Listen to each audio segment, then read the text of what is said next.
南京城薄雾氤氲，这座六朝古都，也是明朝立国之初的都城。帝王将相和才子佳人的故事，已经轮番上演了1000多年。及至公元1639年，这里的水流街巷，正四处弥漫着墨香和书香。书生陈子龙来过南京多次，但此行无关风月，是有一件特别的事要办。他用6年时间整理修订了老师徐光启的一部遗著。南京是江南书坊的中心，陈子龙前来筹备出版的这部著作名为《农政全书》。在明朝，图书出版的手续极为简单，书籍税和笔墨税也取消了，坊间刻书蔚然成风。每一个普通人都有了著书立说的机会，市井商贾、乡野村夫，都成了书籍的消费者。这些书在民间创作，在民间刻印，在民间流传，如同风拂过原野，传播着四海八方的讯息。那些带着鲜活气息的新知的涌动，几乎贯穿了大明王朝的整个历史。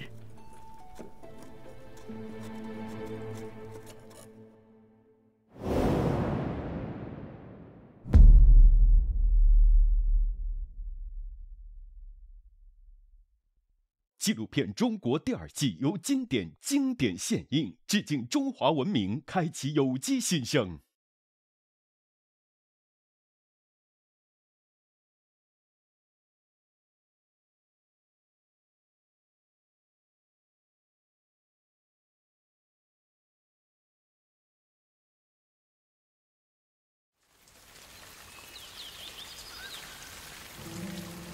4月的江南，春雨霏霏。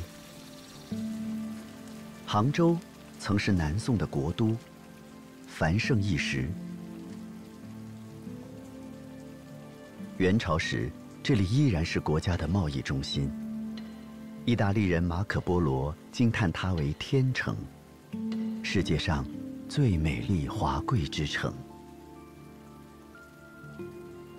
改朝换代的伤痛，在几度春风中被时间一点点治愈。公元1378年，明帝国统一中国后的第11个春天，新的希望正在孕育。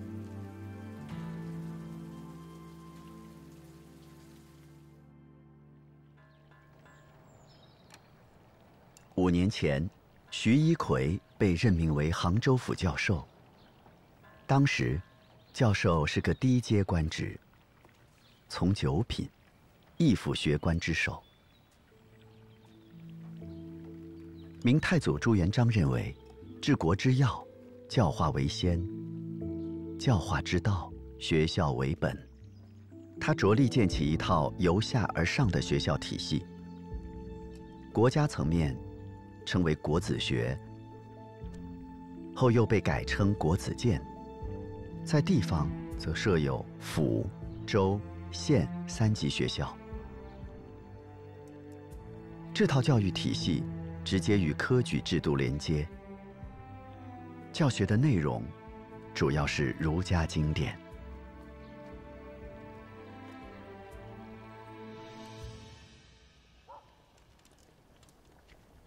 徐一奎的家乡在台州府天台县。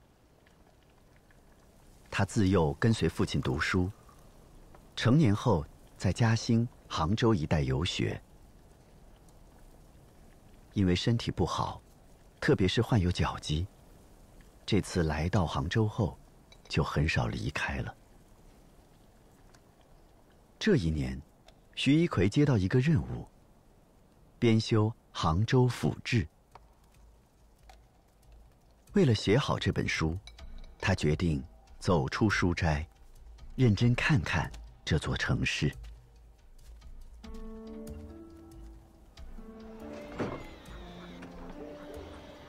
徐一奎知道，透过杭州城的景象，可以窥见国家发展的一个侧影。出身寒微，但强势专制的开国皇帝，有自己的治国理念。朱元璋说过：“百姓足而后国富，百姓义而后国安，未有民困穷而国独富安者。”他全力恢复农业生产，并要求农田中要有相当的比例用来种植棉花等经济作物。于是，全国棉花的产量大幅增长。这直接促进了纺织技术的进步，特别是手工业基础比较好的松江、杭州、苏州一带。杭州逐渐成为一个纺织工业中心。距离徐一奎家不远，就有一间作坊，纺织机的声响时常引起他的兴趣。明朝以前，平民所穿布衣的布多是麻布，棉布直到宋末还是很珍贵的物品。现在棉布的逐渐普及，不仅增加了帝国的税收，也让作坊主拥有了更多财富。朱元璋并不喜欢商人，他在《资治通讯》中曾这样写道：“经商之人，唯利是图，贪婪榨取者居多，公平交易者甚少。”但毕竟商人也是庶民，是庶民，就应该受到应有的保护。秩序要不断完善，国家要形成规范而高效的运行体系，最终官员廉洁勤政，百姓安居乐业。这是帝王高高在上的理想。而真实的社会生活是什么样的呢？徐一奎决定自己直接去观察，去体验。身为一个行走在民间的低级官员，书写是格外郑重的事。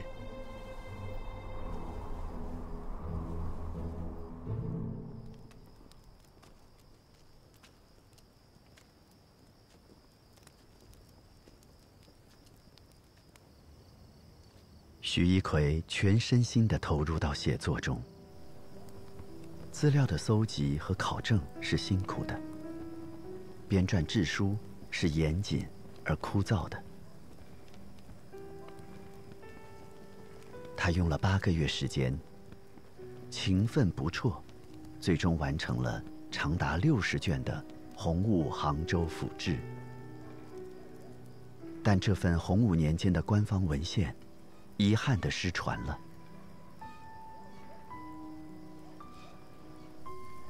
后人广为知晓的是徐一奎在同一时期撰写的一部私人书稿《史风稿》，那是他将自己的297篇文章以及7首诗汇编而成的一套书。史风是他家乡天台县的旧名。这些文字是他本人的所见所闻、所思所想。其中有一篇名叫《织工队》的文章，最为著名。那是一份采访笔记。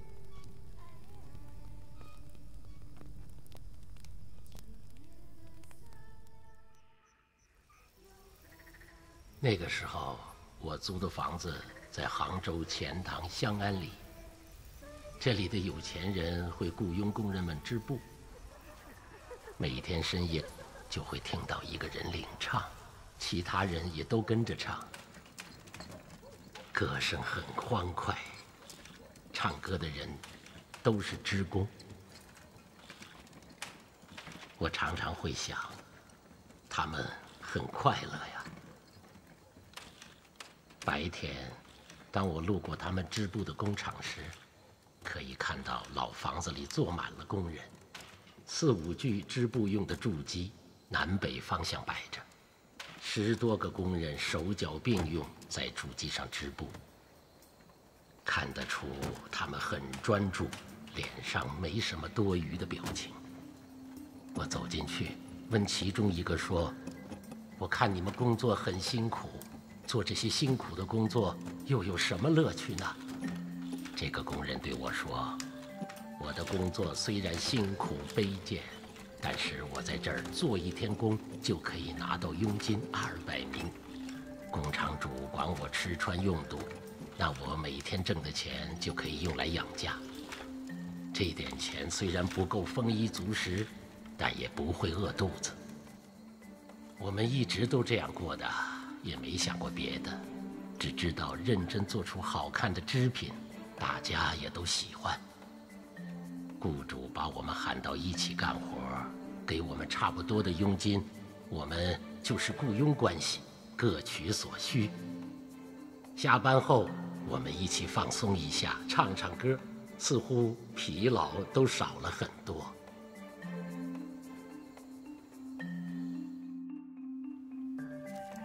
徐一奎的这次采访，有人说记录的是丝织业发展，也有人说是对刚兴起的棉织业的实录，还有人说他透露出了资本主义的萌芽。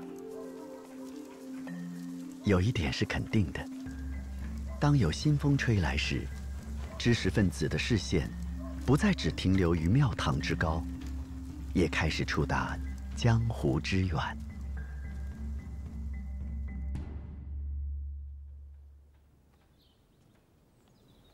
徐一奎为杭州，也为商业社会，保存了一份独特的样本。它充满细节，琐碎而生动。一本书，让后人得以真切感受到一段活生生的历史。之后，他再没有离开过杭州，继续教书传道，授业解惑。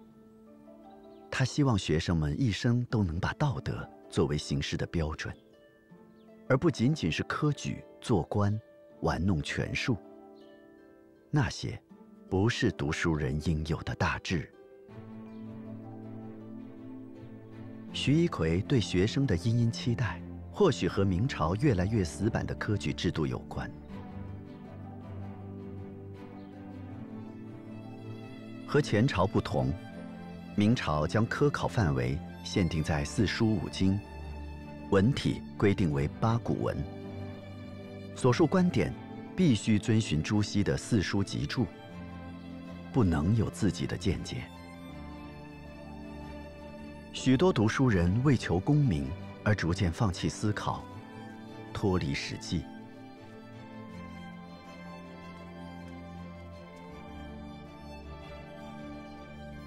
但在远离权力体系的另一端，如同徐一奎一样，行走在市井坊间，体察着世事变迁的人，却一直没有放弃过个体的书写和表达。他们的文字和思想，借由书籍流转传承，丰富了大明王朝多元并存的文化图谱。徐一奎晚年的情况没有明确记载，有传说他因为呈给皇上贺表中的一个字有歧义，被朱元璋杀了。但人们更愿意相信，徐一奎就是这样，在江南温暖滋润的似水流年里，往来于教室与街市之间，日复一日，渐渐老去。而这世界的每一天，万物都在更新。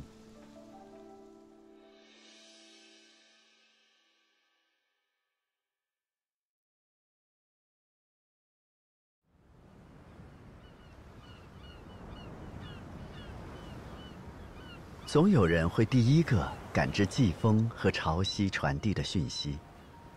15世纪到来的时候，有人开始创造新的历史。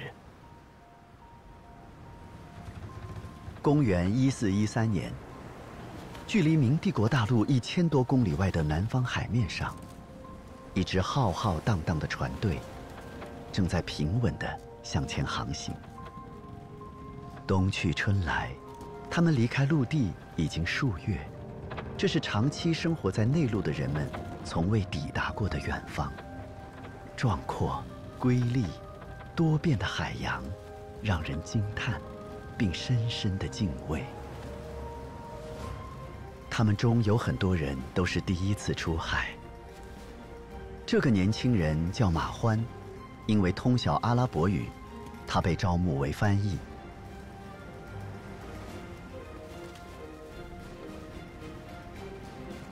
明帝国的庞大舰队由40艘宝船组成，率队的是朝廷内官监太监郑和。这是他的第4次远洋航行。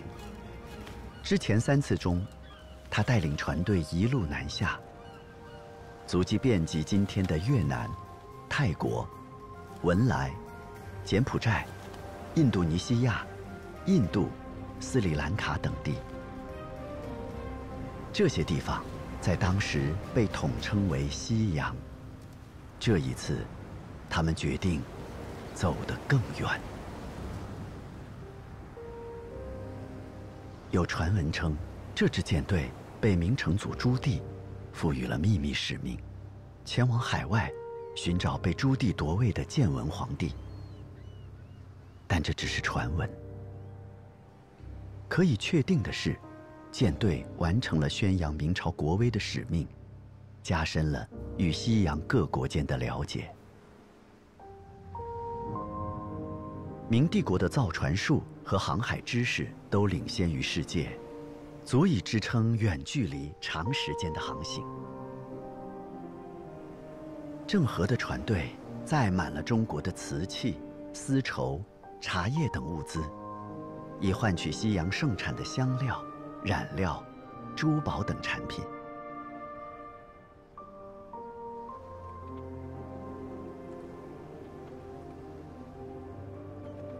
翻译官马欢产生了一个念头，他觉得有必要记述下这千载之奇遇。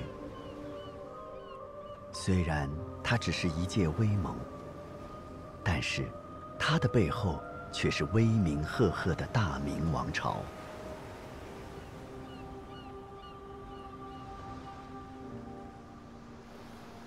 这是郑和下西洋中航程最远的一次。他们绕过阿拉伯半岛，把航线一直延伸到了非洲海岸。此后，马欢又跟随郑和第6次和第7次下西洋。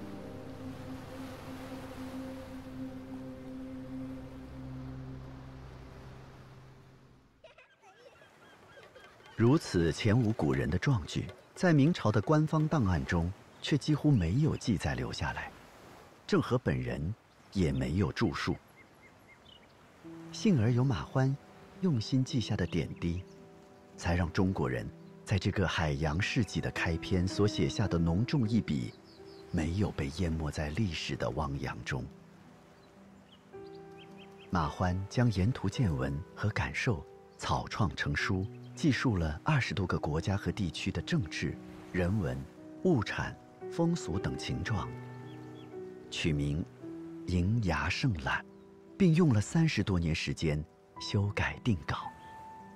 瀛指大海，马欢想要把这些奇妙的经历讲述给那些没有见过海外世界的人听。很多年以后，年迈的马欢还会时常忆起下西洋的经历。高山巨浪岂曾关，一宝奇珍今始见。俯仰堪舆无有垠，祭天及地皆王臣。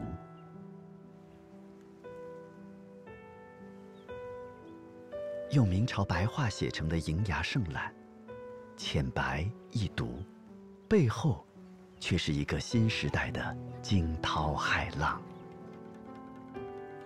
1405年起，郑和奉朝廷之命，先后组织了7次远航，平均每次航时约为1年半。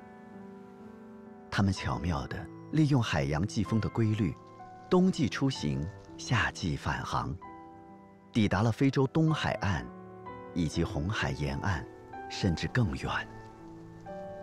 郑和下西洋的船队规模之大，人数之多，航行范围之广，在全世界前所未有。他们所经过的海域，直到很多年后才有了西方航海家的身影。郑和下西洋，比迪亚士发现好望角早83年，比达伽马发现新航线早93年，比麦哲伦到达菲律宾早116年。这是全球大航海时代的序幕，也是明帝国向外部世界发起的一次勇敢探寻。1433年4月，郑和在第7次航行途中去世，明朝的大规模航海活动戛然而止。但海洋已经成为中国与世界深刻连接的纽带。那些曾经发生过的伟大的事迹，被一个小人物记了下来。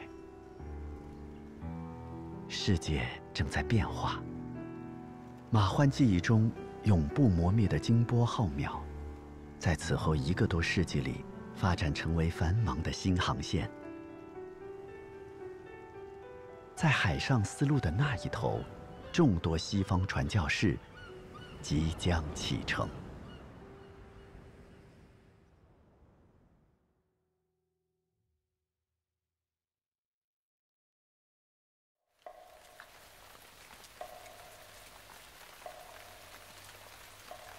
意大利人利玛窦是一名虔诚的天主教徒，也是一位涉猎广泛、知识渊博的学者。受耶稣会委派，他来到中国传教。他先到达澳门，之后到了广东肇庆。肇庆知府王泮被利玛窦的学问打动，他印刷了利玛窦绘制的世界地图，送给高官朋友。但对于传教，却始终心存芥蒂。利玛窦来中国7年了，这是他在肇庆的最后一天。因为种种原因，他必须离开，一切都要重新开始。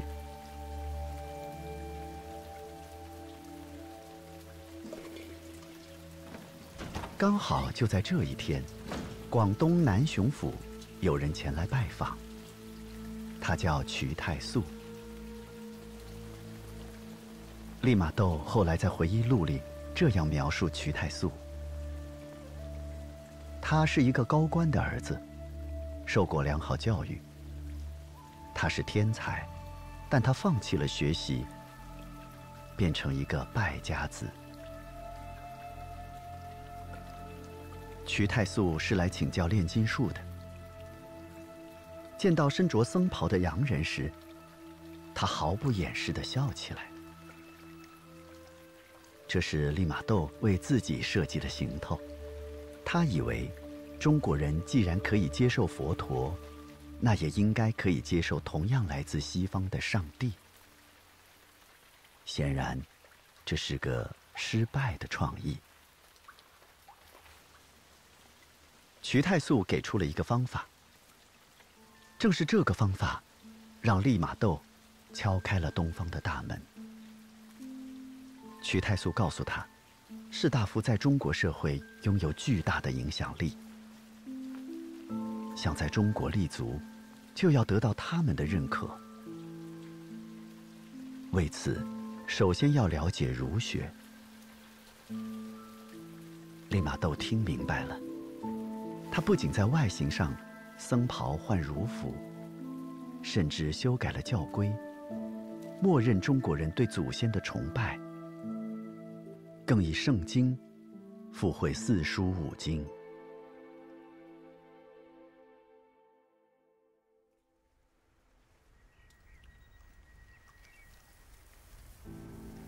利玛窦研读儒家经典，熟悉到倒背如流的程度，同时遍访名士，向他们求教。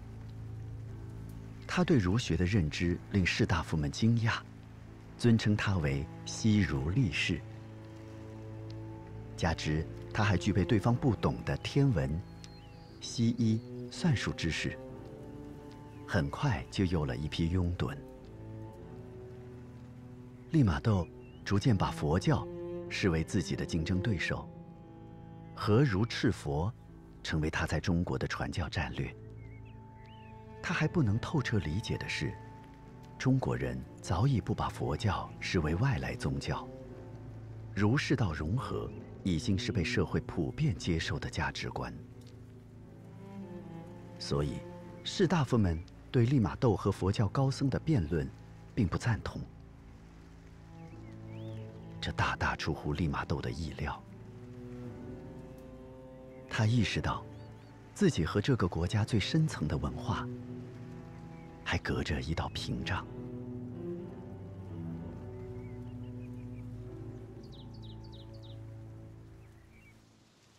在此期间，有很多中国学者都慕名前来拜访。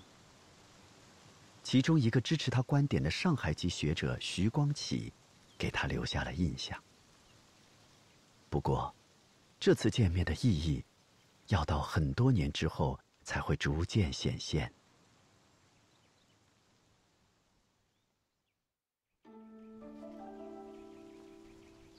公元1595年，利玛窦撰写了第一本中文著作《交友论》。他把西方思想家交友的格言和10个小故事译成中文，加以点评，集结成册。没有想到，《交友论》竟在士大夫中备受青睐，为利玛窦赢得了来到中国之后最大的信任和赞赏。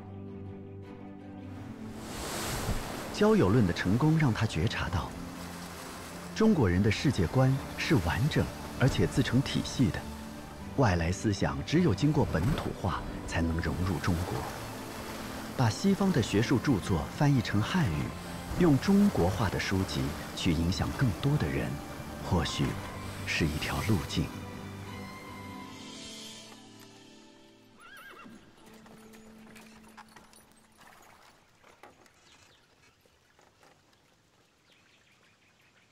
他曾经用一幅地图打动了王滂，现在他用一本书打动了士大夫。他相信，一定也能找到一个打动中国皇帝的方法。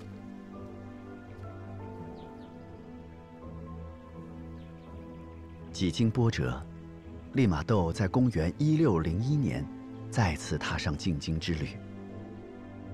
他已经有了策略，但还需要一些帮助。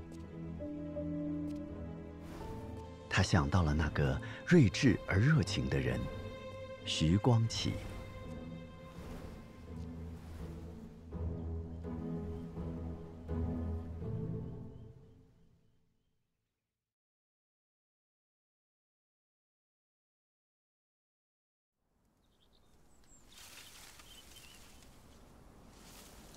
徐光启，松江府上海县人。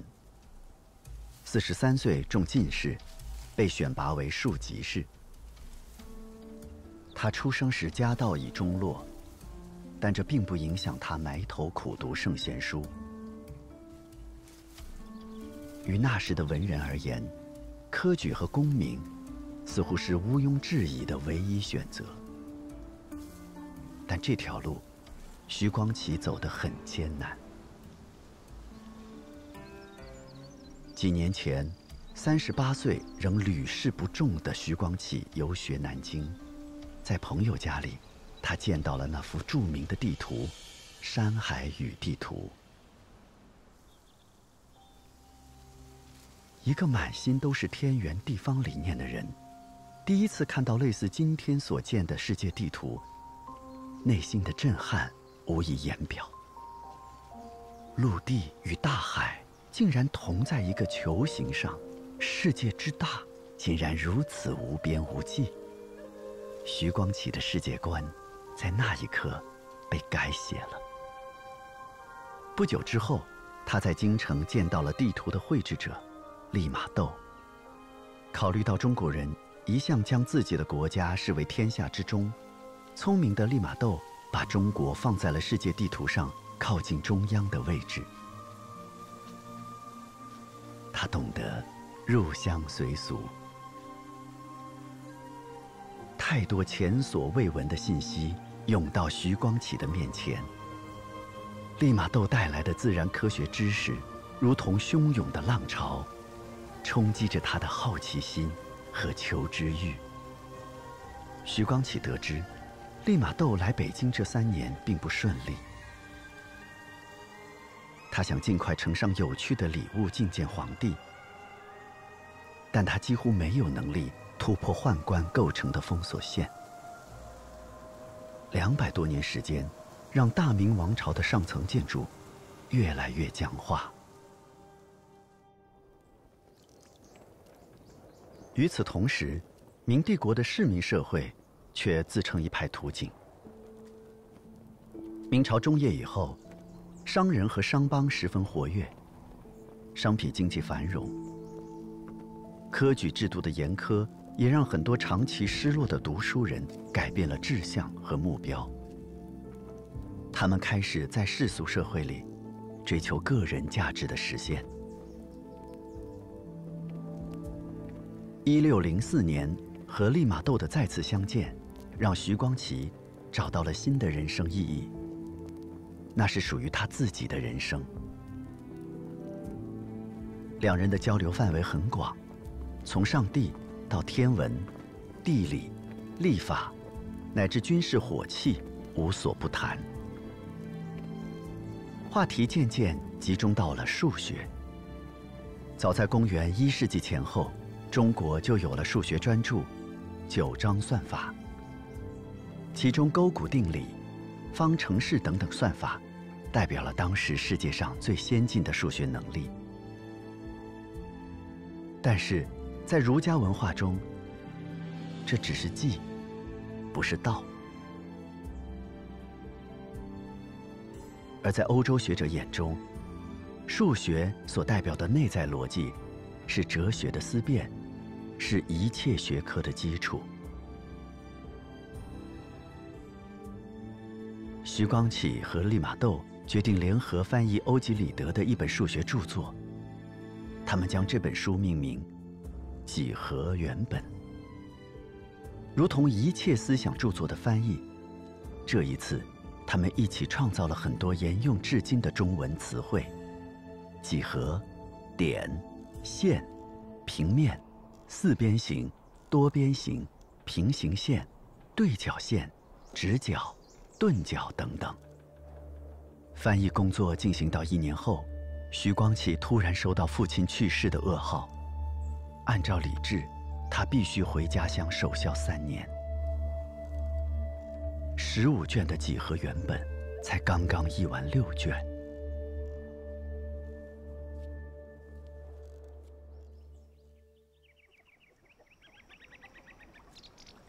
在上海丁忧期间，徐光启意外接触到了一种新传入中国的农作物——甘薯，就是今天我们所说的红薯、白薯，或者叫地瓜。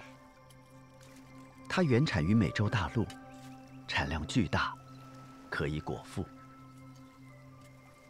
徐光启觉得，如果这种农作物能在长江流域种植成功，那么就能解决水患之年粮食不足的问题。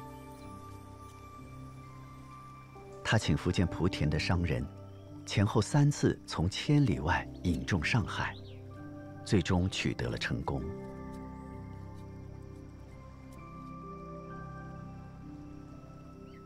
为了在更多区域推广，他把种植心得写成了《甘薯书》。书生徐光启相信，写一本让更多人能吃饱肚子的书，比起不切实际的理学空谈，比起写一篇八股文章，要有价值得多。3年后，就在徐光启准备回京继续翻译之际，忽然得到消息，利玛窦病逝了。利玛窦可能是最早把中国这个名词介绍到欧洲的人。机缘巧合，他也成为第一个把西方的现代科技推广到中国的人。他有个愿望，死后可以葬在北京。有人上书朝廷，恳请实现这个已成为儒学学者的外国人的遗愿。内阁首辅说，不论其他，仅翻译《几何原本》一书，就应该赐他一块墓地。于是，皇帝批准了这一特殊请求。1610年10月，在利玛窦去世5个月后，他如愿被安葬在北京府城门外的2里沟。那一天，文武百官都来参加了葬礼，这是他生前求而未得的殊荣。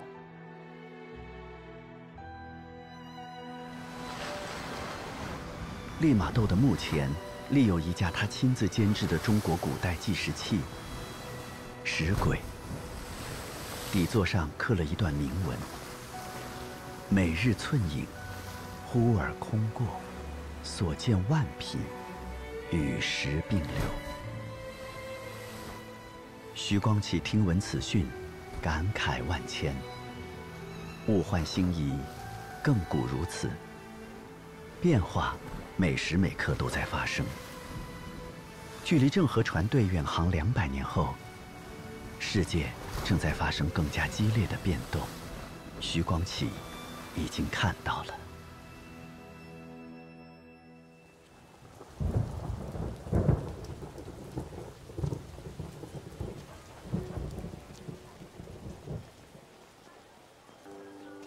他先于这个时代走过了激荡起伏的精神之旅。43岁考取进士之前，徐光启是一个正统儒学培育下的文人，清新科举，立志学圣学贤。他经历了万历、太昌、天启、崇祯4朝，最终位极人臣，但他毕生的心血和智慧却都倾注在了朝堂之外。与利玛窦的相遇，打开了徐光启放眼天下的视野。他想用几何原本来填补逻辑思维的不足，用科学与理性对抗迷茫。他认为实学是晚明的希望所在，而一切的根本在于农。他将中国历代的农学智慧、明朝先进的生产经验，以及西方科技融为一体，编撰了《农政全书》，还翻译了中国第一部介绍欧洲农田水利技术的专业著作《泰溪水法》。通过引进西方的知识和技术，徐光启开启了明末西学东渐的序幕。他主编了被称为欧洲古典天文学百科全书的《崇祯历书》。他让中国人认识到，地球是圆的，中国并非世界的中心，也不是一家独大。在天朝上国之外，还有一个更加广袤、璀璨的星空。过往的中国历史，沉淀在这无数的典籍之中，一代代人的智慧就这样传承下来。但每一代人都会有自己的思考和书写。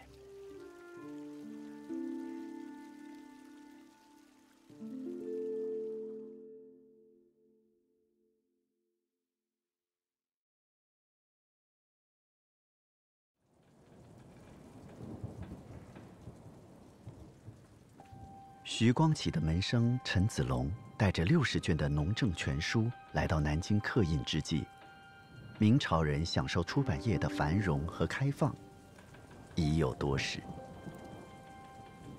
一批足以比肩世界的专业著述先后问世。李时珍的《本草纲目》不仅是一部划时代的药物学宝典，还是一部具有世界影响力的博物学巨著。宋应星的《天工开物》是世界上第一部关于农业和手工业生产的综合性著作，被誉为17世纪的工艺百科全书。吴有幸的《瘟疫论》开创了中国传染病研究的先河，潘继训的《河防一览》标志着中国16世纪河道治理的最高水平。涂本俊的《闽中海错书》是中国现存最早的水产动物志。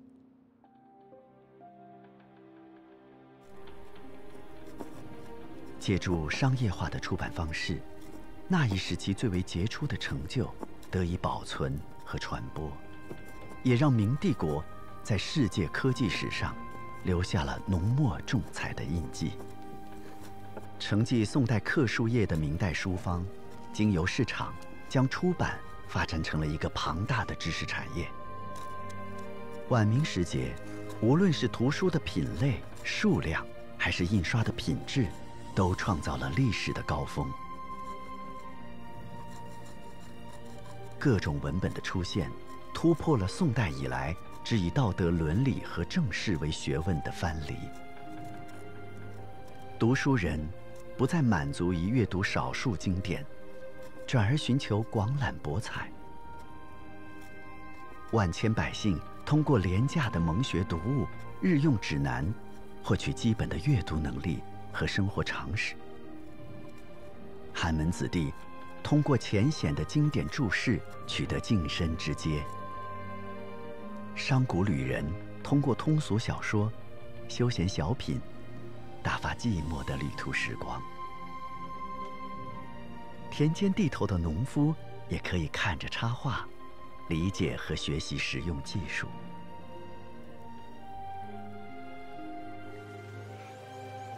中国历史上还从未有过一个时期，有这么多阶层的人可以看到这么多种类的书。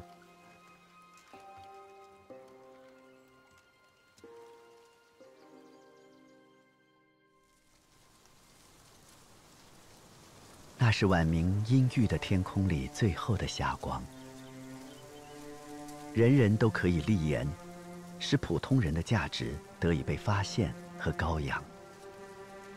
文化的共享，让独善学术的贵族门第再无产生的可能。价值尺度的转换和自我的觉醒，引发了人生态度和社会观念的变异。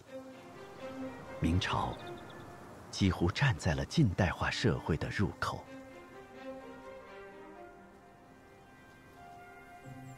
又是一年季风来临。亚洲大陆上农耕文明的形成，有赖于季风的周而复始。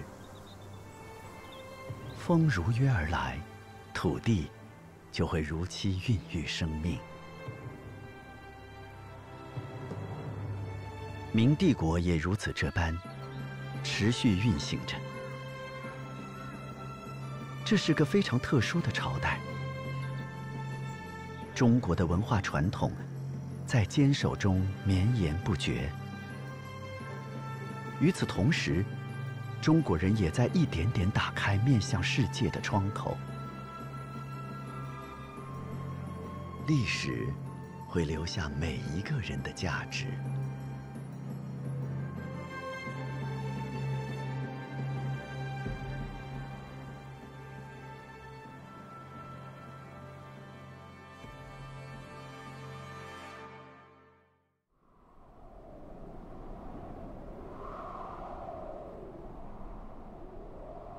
在众多立言者中，有一个人显得尤为特别。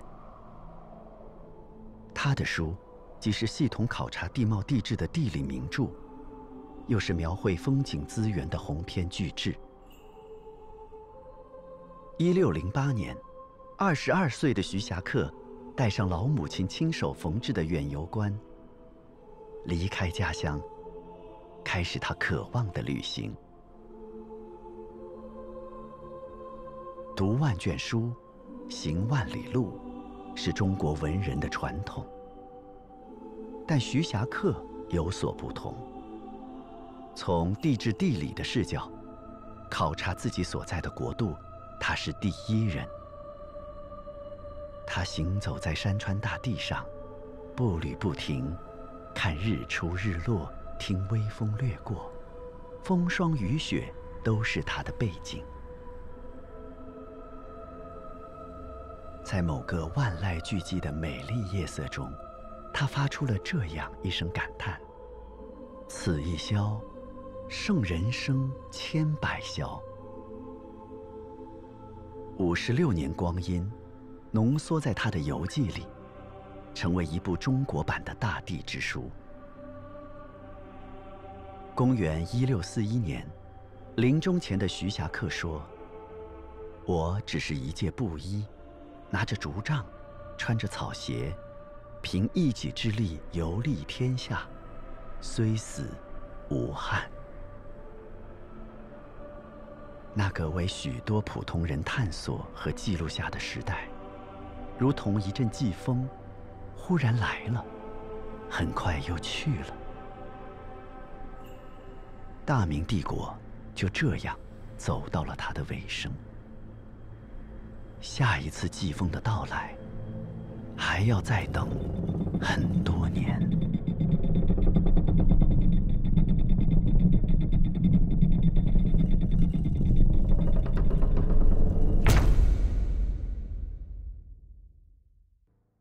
经典致敬中华文明，开启有机新生，提醒您下期看点。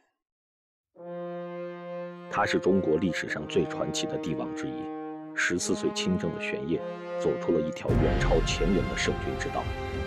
他尊儒学，严西学，他平定三藩，收复台湾，扫清末野，英勇无畏的少年天子，最终开创了一代盛世。